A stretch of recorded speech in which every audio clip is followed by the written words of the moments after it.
ketahuilah banyak sekali di zaman Rasulullah SAW perbedaan-perbedaan yang disikapi dengan arif dan bijak. Makanya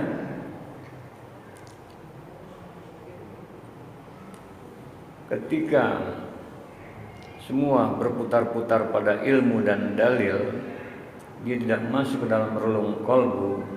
Ini yang sering terjadi, ego.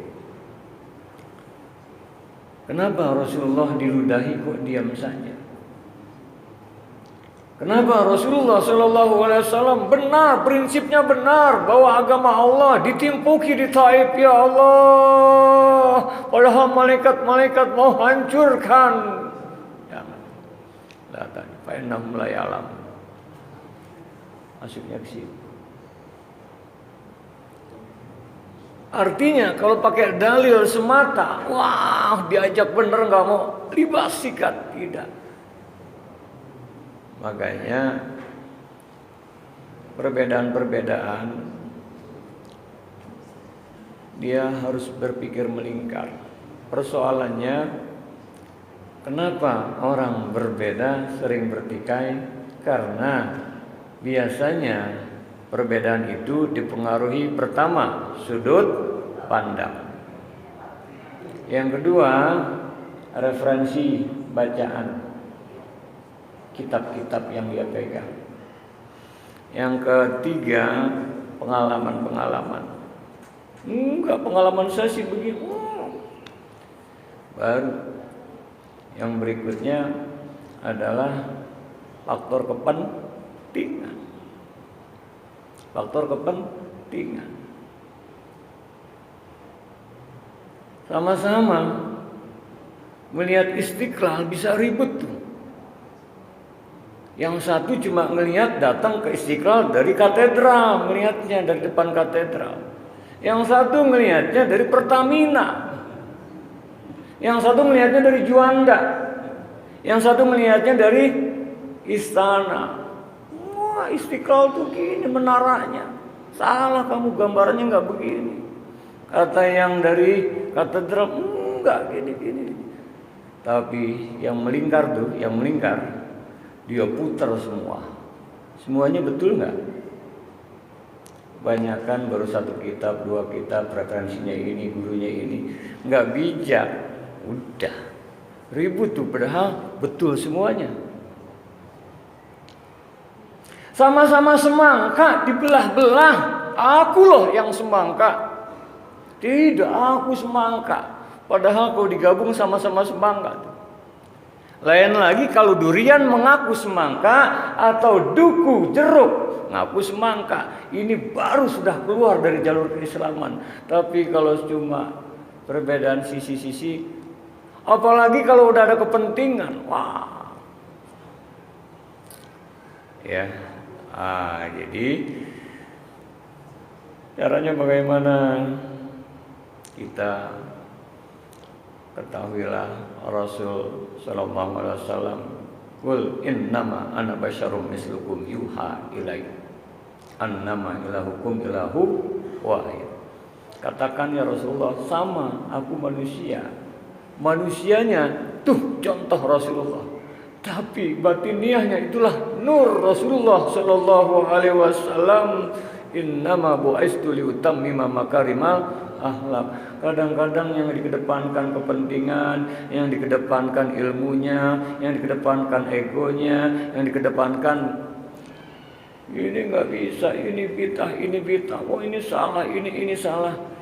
Ya Allah, kamu tahu nggak? Akhirnya egonya yang bermain.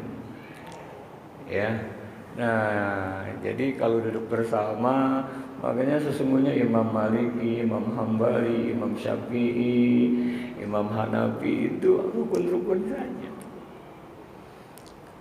Nah, yuk bareng-bareng sebagai penutup. Bismillahirrahmanirrahim. Semua.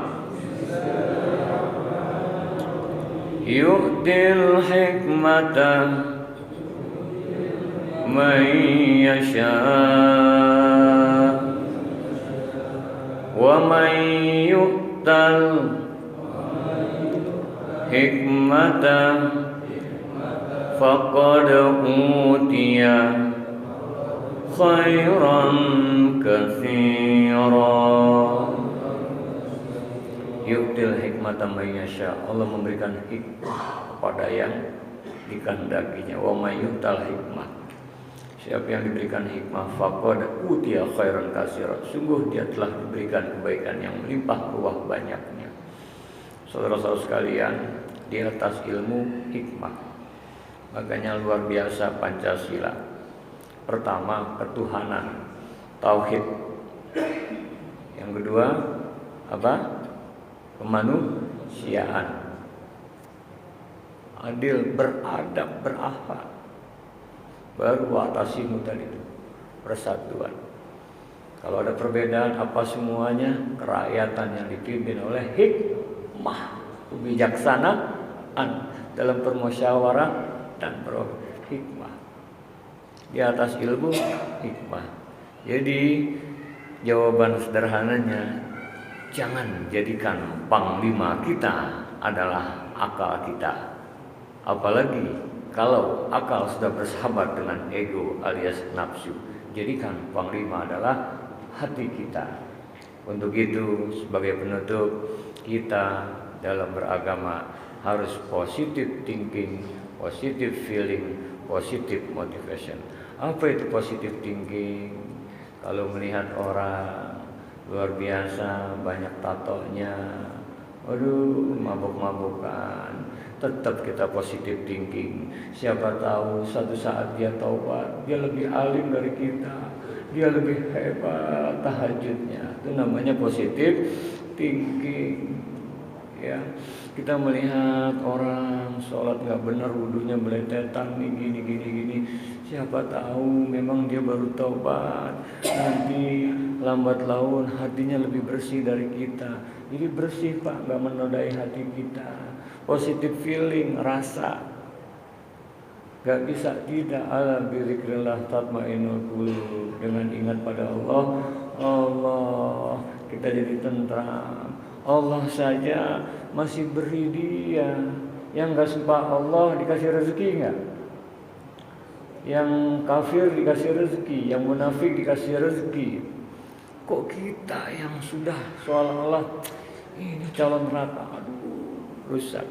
Akhirnya yang terpenting lagi positif motivation. Itulah haji, kurban, niatnya positif, ya. Artinya apa? Pengen selalu membahagiakan orang lain.